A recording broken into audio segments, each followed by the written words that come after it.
What's up everyone, it's a girl, the sassy engineer. I remember one subscriber asked me if he could bring his kids with him on his student visa, and the answer is yes. You can bring your dependent child with you if you are studying in New Zealand. There are about 6 visas on bringing children to New Zealand, and one of them is the child of a student visitor visa, which I'll be highlighting in this video. So don't go anywhere.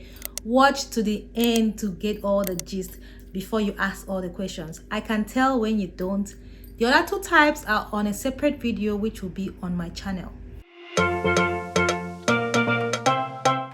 The child of a student visitor visa, like the name implies, is a visa that your child or children can use to visit you while you study in New Zealand. The main key requirements to highlight here are that you must be a New Zealand student visa holder and your child must be 19 years and under and must be a dependent child, so dependent on you. I have discussed what this means on another video up on my channel, so have a look there to understand what that means. The duration of this visa will be the same length of time as your own student visa. What can you do with this child of a student visitor visa? With this visa, your child or children can join you in New Zealand. You can send your children to school in New Zealand, but conditions apply, which I'll talk about later in this video. Your children can explore New Zealand as visitors. The visa will be either a multiple entry visa or a single entry visa, so check very well. You can apply for this visa for your children at the same time you apply for your student visa, but they'll only be granted their visas after ANZ approves your own visa application. I hope you are enjoying this so far. Now, before I continue,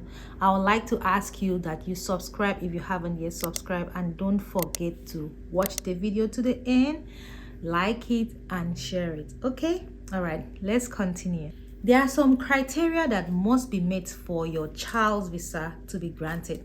So the standard criteria of identity, health, and character must be met. But for health, children under 11 don't need to have an X-ray unless a special report is required. You don't need to provide police certificates for children under 17. But you must have genuine intentions, which they will decide based on the documents you provide and the information they have about you and your previous application. So provide as many supporting documents as possible and write a letter of explanation to explain anything that you feel that requires explanation. Write it. Your children must be single and depend on you for financial support.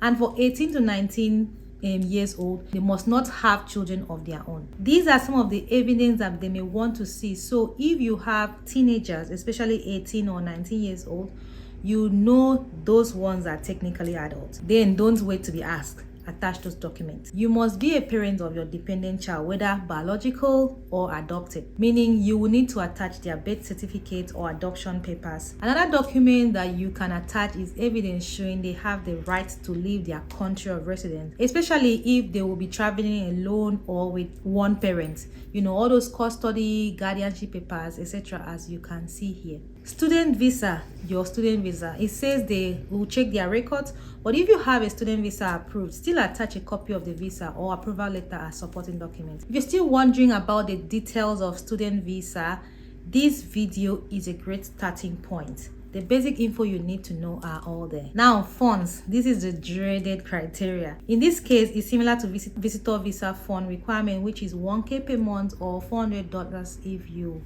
have a paid accommodation. If you have that paid accommodation, you will have to provide proof. So you have to show proof of the prepayment. You can supply any of these documents as evidence of funds. If you'll be sponsored, then your sponsor must fill a sponsorship form for temporary entry completed by the acceptable sponsor. So your sponsor must be acceptable, and your sponsor must provide you with any or all of these evidence listed here. So say you hold a scholarship that guarantees maintenance and accommodation to the family of the student, then your children would need to show proof of funds. Your child must have a ticket to leave New Zealand or be sponsored for the cost of their onward travel. If you'll be sponsored, the sponsorship form for temporary entry should cover this one too. So that's all the essential. Now, what's the process like? You can either apply for this visa online or on paper.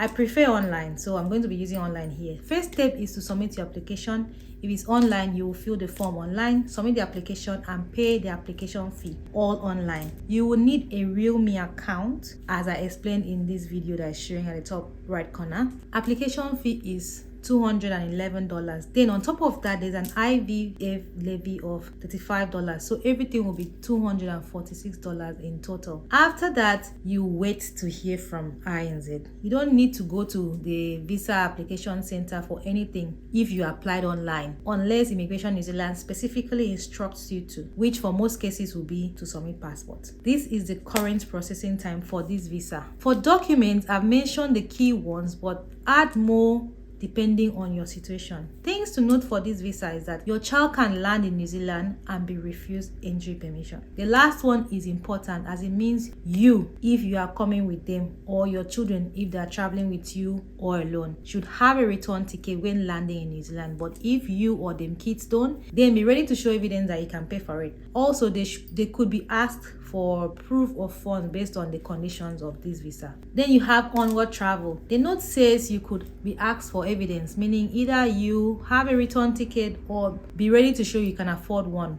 for you or your kids. So funds, you must have enough money to support the children while they're in New Zealand, or the children must have a sponsor and they must be acceptable. And you may be asked for evidence of your children's financial support or sponsorship.